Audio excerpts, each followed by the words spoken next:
Сайн байцгаана уу хүн үзэгчдээ. Өнөөдөр манай Дефакто нэвтрүүлгийн зочноор олон улсын уул уурхайн хамгийн том компани Rio Tinto-гийн зис алмаз хариуцсан гүйцэтгэх захирал ноён Арнауд Суарат оролцож байна. Арнауд Суарат оюутлогоо компанийн төлөөлөн удирдах зөвлөлийн гишүүн. Арнауд Суарат нь 2018 оны 9-р сард оюутлогоо компанийн төлөөлөн удирдах зөвлөлийн гишүүнээр томилогдсон.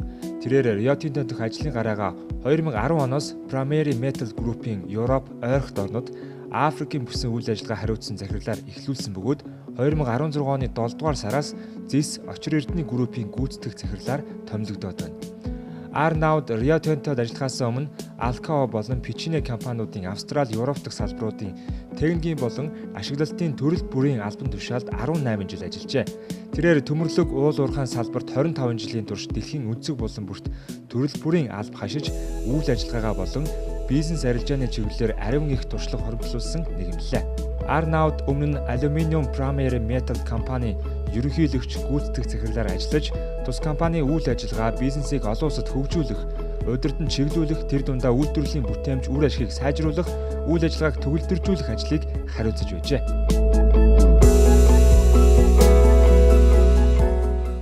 Good evening. Good evening, Jargal. Or should I say Jargal? Jargal, Defacto. Okay. Arnaud, let's talk about in general about the copper market. And if you take the whole market, how many percent you and BHP in between you produce? And what's perspective for next year or in your future? Yes. So the copper market is a very good market. It's the fundamentals are very sound. If you look at the demand, we are predicting that the demand will grow by 2 to 3% per year, and this is supported by some major transformations in society.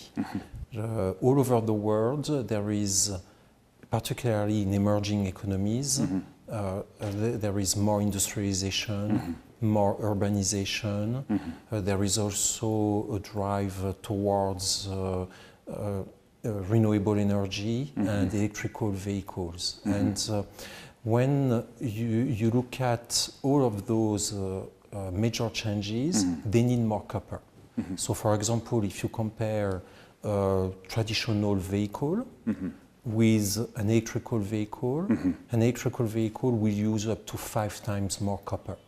And so this demand is very healthy. On the supply side, what we're seeing is our competitors, unlike Rio Tinto, haven't invested enough in copper in the past.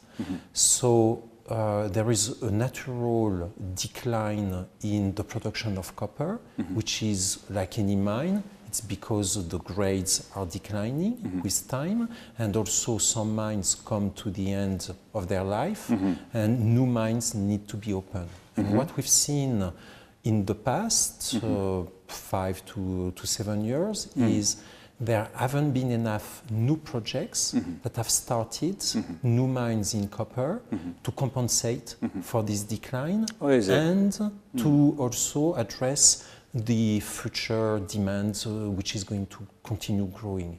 So when you put the two together, most, if not all, of the players in the market of copper are forecasting a market which is going to become undersupplied in the early 2020s. Early 20. So, do you expect the increase of price with that? So one should expect an increase of price during that period of time, and it will be very good news if it happens, because when you look at the underground project that we've got in Tolgoi, the first production is going to come towards the end of 2021, and then we'll be ramping up the underground mine, and therefore this new production should be coming at a time when there will be price pressure to bring the price up. Well, that's in a very generally good coincidence that our project is finishing, producing, and recently also your Q3 report was saying that the project may be a little bit delayed, or will it be any reflection? So we've shared with the market our quarterly update on production, and if you look at specifically on copper, the market has received our updates very well, because what we're showing in this update is we are growing our production of copper worldwide significantly compared to last year, and by 2% compared to the last quarter. And in this disclosure, we also shared an update on the underground project, as we do on a regular basis. And we've just completed quite a formal, detailed review of the underground project. The project is progressing very well, and what the review concluded is we are going to complete the project on budget. The first drawbell, which is a key milestone for preparing for the block caving underground, the first drawbell is going to be delivered on time, and the full production rate will be delivered on time. What we found is, because we've got some ground conditions that are a lot more difficult than originally predicted, the ground is actually weaker than we thought, and therefore we need to do a lot more work to secure the underground excavations. What we found is the first sustainable production is going to come a bit later compared to originally anticipated, and this will happen at the end of 2021. And but if you look at the bigger picture, this will have no impact on the cost and on the time when the full production is achieved. So overall total copper supply, how many % of the world copper supply Rio Tinto has? Rio Tinto is not a big player and supplier, so we are the fifth supplier of copper. The biggest supplier is Codelco, and so Rio Tinto will supply between 6 and 8% of the market. 6 and 8% of the But market. what we have is we've got outstanding assets, and therefore we are a very competitive supplier of copper. Outstanding mean OT? OT, we've got also Kennecott, which is a big open cut mine in Utah, in the USA. It's 117 years old. It's the biggest open cut mine in the world. Apparently, you can see it from space. I haven't tested it myself, but I trust people who've said that to me. And we've got also Oyu Tolgoi, and we have a big project in Arizona to develop a new mine using the same technology, block caving underground, as what we are using in Oyu Tolgoi. You have been already producing there, block caving, in Arizona? No, it's a project which is progressing. It's an early stage. Where do you use this block caving now? We're using block caving technology in diamonds at Argyle in Western Australia. It's in general the same principle? Yes, and this is quite a complex technology. There are only 3 companies in the world of copper that can master this technology. It's Codelco in Chile, it's Freeport, American company, which is using this technology in Grasberg, and it's Rio Tinto. Rio Tinto. And the other asset that we've got in our portfolio is in Indonesia. This is a joint venture with Freeport in Grasberg, and we've just announced recently that we are selling out our participation to the government of Indonesia. Before we go into Mongolian details, I want to ask just one question concerning the now world kind of trade tariff in between China, in particular the US, will it reflect somehow on OT? In which way then? I think it's clearly a risk for the world economy, and it's clearly a risk for the trade globally. Rio Tinto is a company that exports most of its products, and therefore it's important for our company to be able to work in an environment where there are good, predictable trade agreements. So anything that could disrupt the trade is not a good news for commodities in general and for copper in particular. So the way it could have a detrimental impact on OT is if there were some serious tensions that could create a slowing of the global economy, then you could anticipate the price of the commodities coming down, and therefore that could have an impact on the profitability of OT. Having said this, what's the price today, and what's your outlook for next year from now? So the price today is around $2.80 per pound, and if you compare to what the market was anticipated, the price is lower than anticipated this year. And the main reason for this are twofold. One is the trade tensions in the world that we've just discussed about. That is putting some pressure downwards on the price. And also, the market at the beginning of the year was anticipated quite a lot of disruption in the supply of copper, because there are many labor agreements that needed to be renegotiated, particularly in Chile, and history shows that some of these labor negotiations can be difficult, and therefore there could be some strike. And typically, on an average a year, 5% of the worldwide supply is lost because of different problems. So it could be labor related, it could be weather related, technical issues, and so on. So people at the beginning of the year were expecting a higher percentage of lost production because of disruptions. However, those negotiations went pretty well, and including in the joint venture that we've got in Chile, where we could negotiate a labor agreement without any disruption. And therefore, the average year to date for the disruption is around 2%. So, 2%, so there has been more supply than originally anticipated. That's why price lower. And that has put a bit How of about pressure. next year?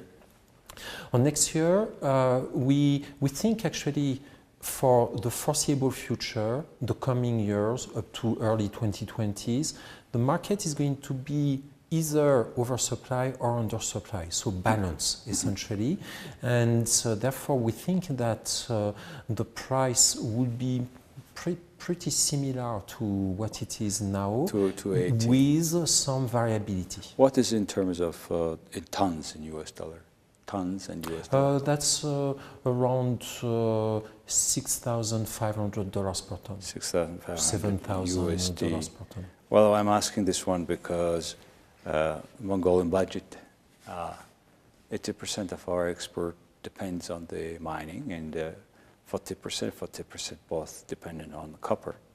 So that's why it is also a key issue for Mongolian budget. Yes. So now let's go to OT.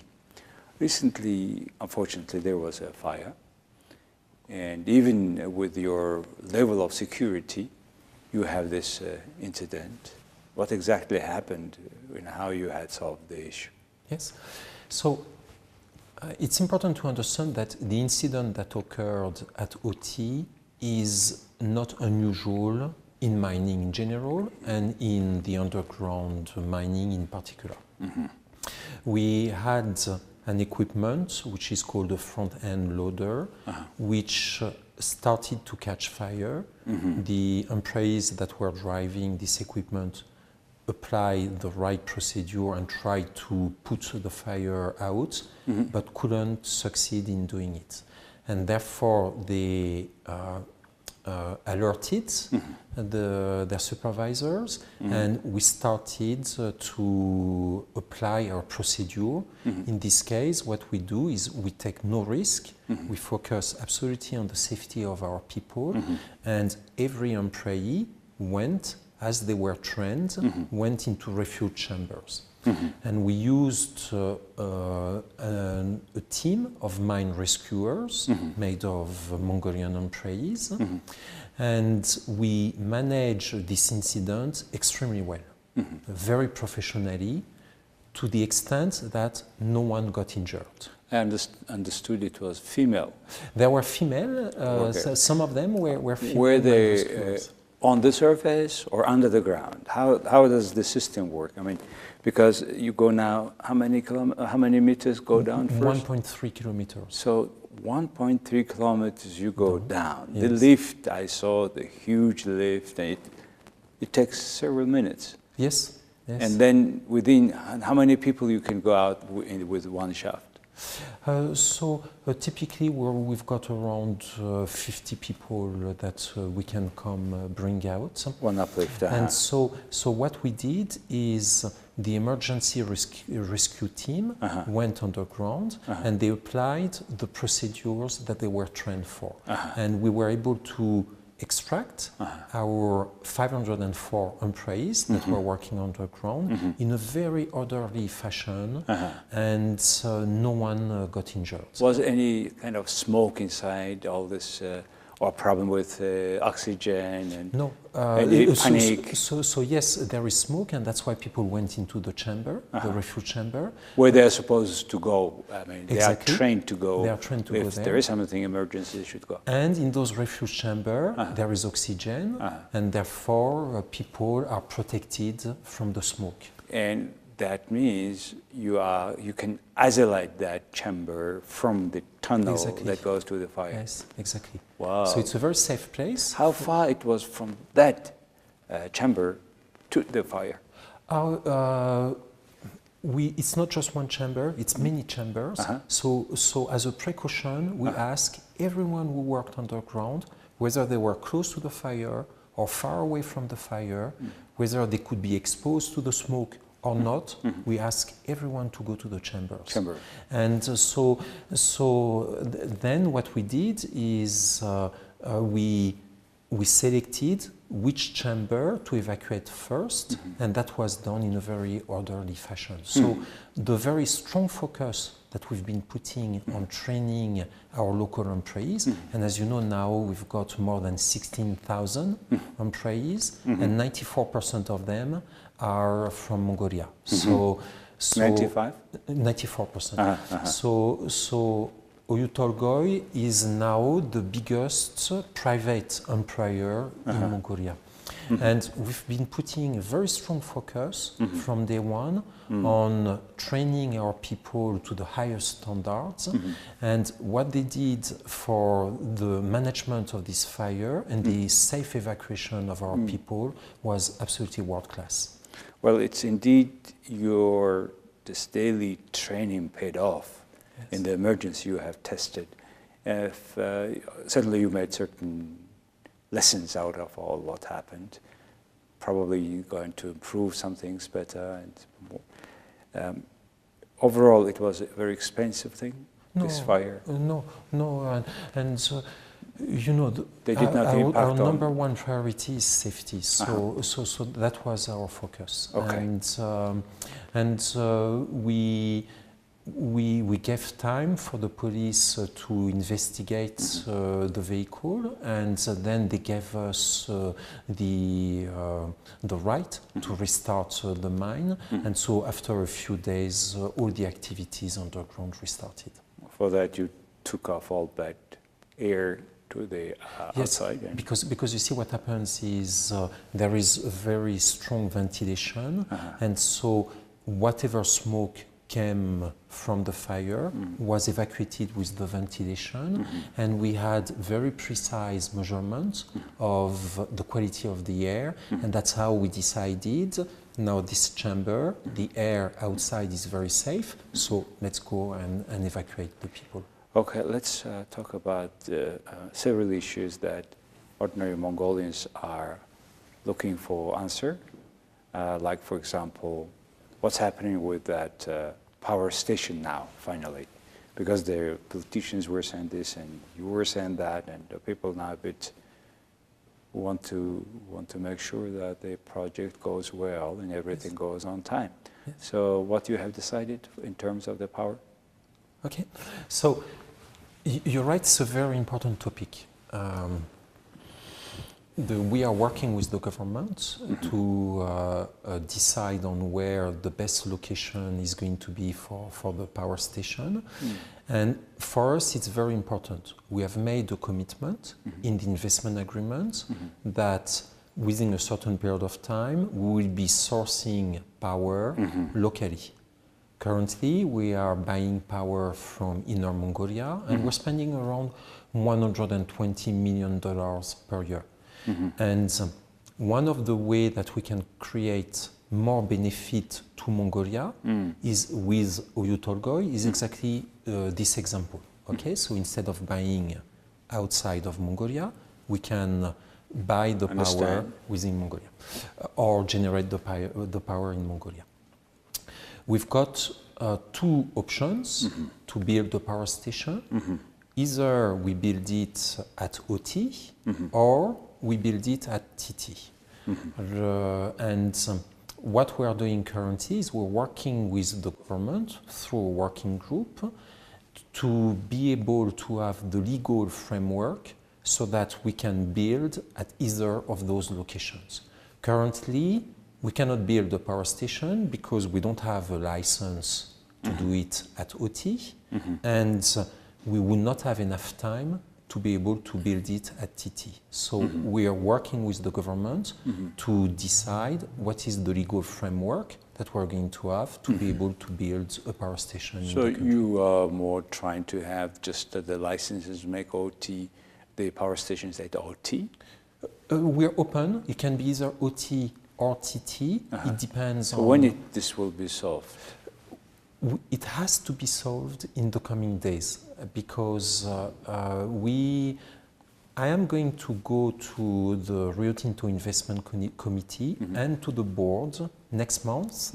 And so in the coming days, we need to have a decision with a legal framework that tells us this is now we are empowered and we've got the legal support to be able to build a power station. Will it be a kind of problem when you make now power stations, you mine yourself, you have a road, probably down the road there will be a railway, too much concentration of all value chain stages in one hand? You know, if someone wants to build the power station for us, we're very open for it. Okay, so we don't have to do it ourselves. What will be the size? Others can do it. Size of power station? It's going to be around 300 megawatts. 300 megawatts. Yes. Well, still it is not a very small one, not very big one, though. You require additional investment. If we were to do it ourselves, we require additional investment. If others want to invest in it, then we can contract and buy the power. And what is the option of the TT? How about making that stations at TT? Yes, so we've done already a lot of work. We've got quite a big engineering team in the country and overseas working on developing the power station project. And most of the work has been done on OT. So in OT, we've got a very clear idea of the quality of the ground, of the availability of water, and so on and so forth. Okay? So we know that we can build a power station in less than 4 years at OT. If the government prefers us to build it at TT. We're open to it, but we need to do a lot more studies. And in particular, we need to ensure that there is going to be enough water for a power station and for all the projects that the country wants to do to develop the TT deposit, like coal washing, concentration, and so on. And so that requires a lot more time to be able to do it. But the main issue is coal. And therefore, we will need a total of 6 years to be able to do the studies at TT and build the power station there. Okay. And so that's why we need a legal agreement to enable us to be able to do it within a period of 6 years. So the OT case would be, at the OT case will be around 4 years. The other one is a little bit longer. Yes. As I understand. Yes. Okay, let's talk to a little bit about the,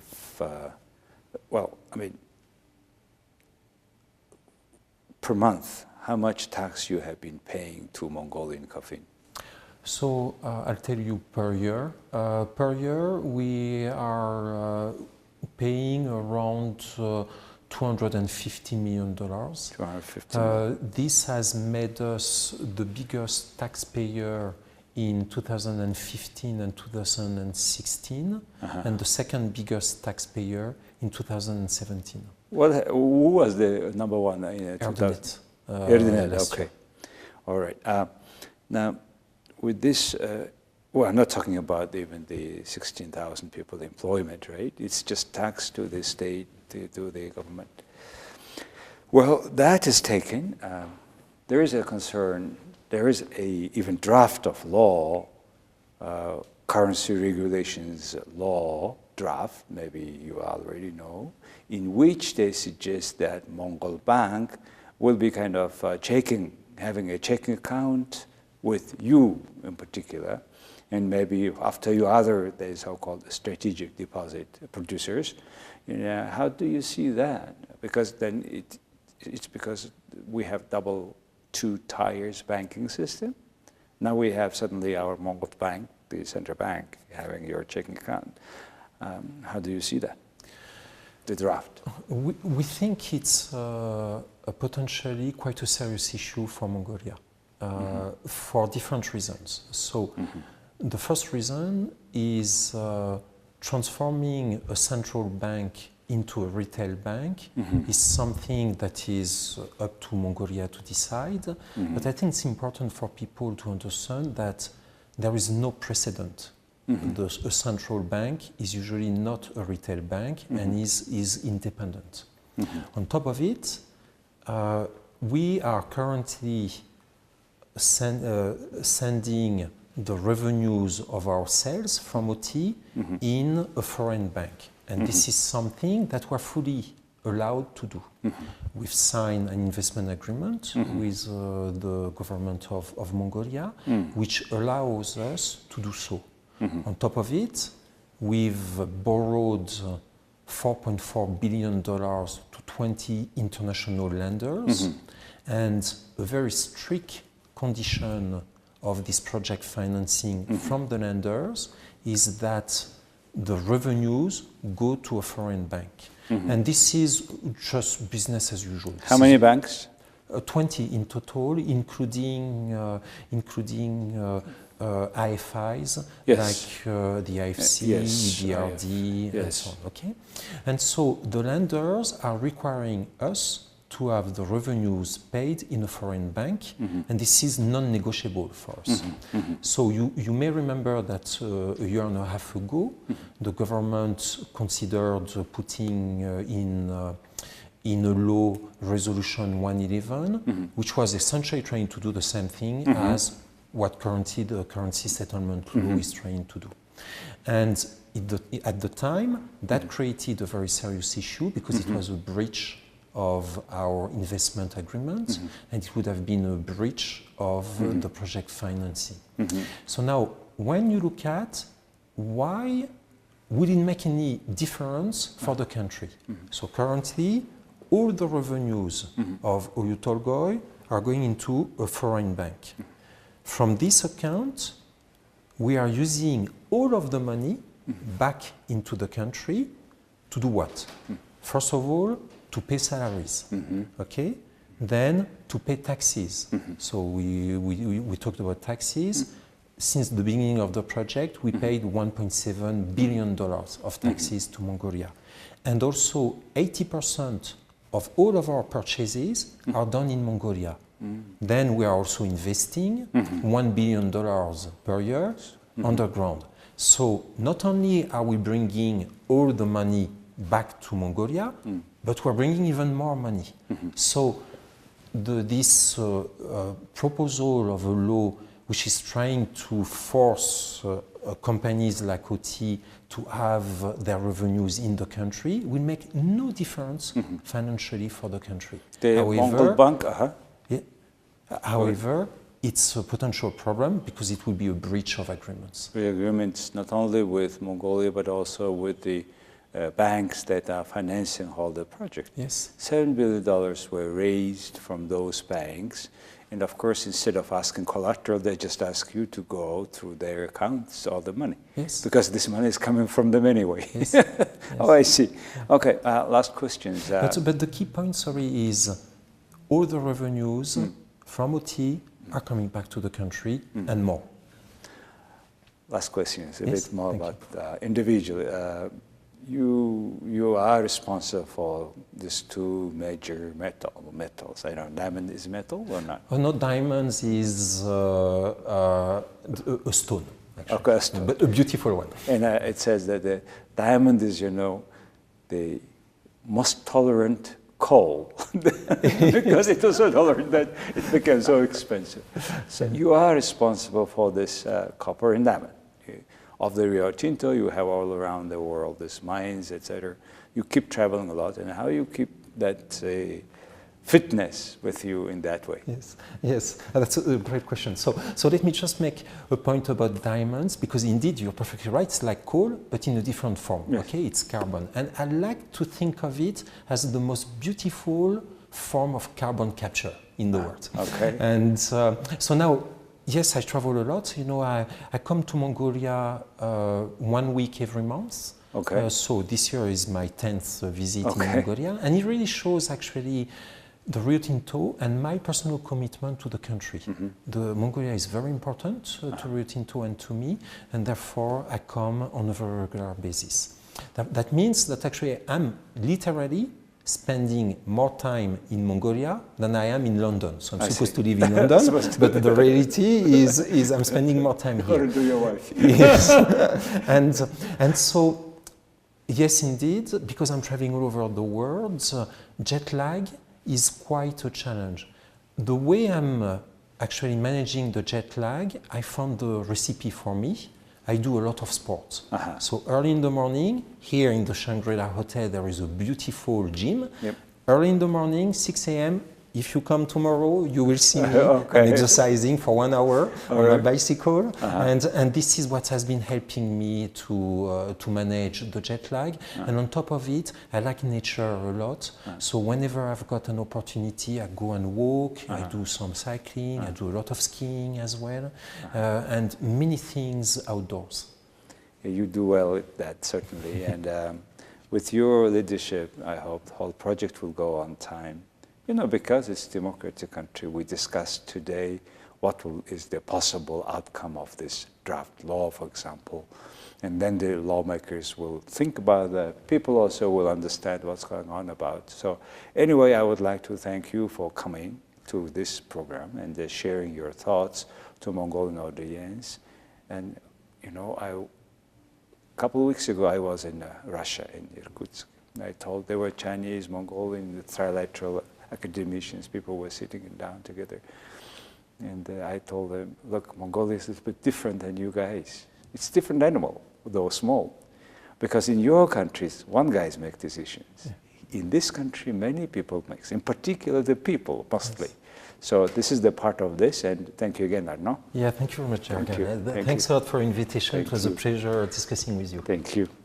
За хүн түзэгчтэй өнөөдөр манай Дефакто нэвтрүүлгийн зочноор энэ оюу толгой хариуцсан, зэсийг хариуцсан тийм Rio Tinto-гийн зэс, diamond, алмазыг хариуцсан гүйцэтгэх захирал ноён Арнауд Суарат оролцлоо. Баярлалаа.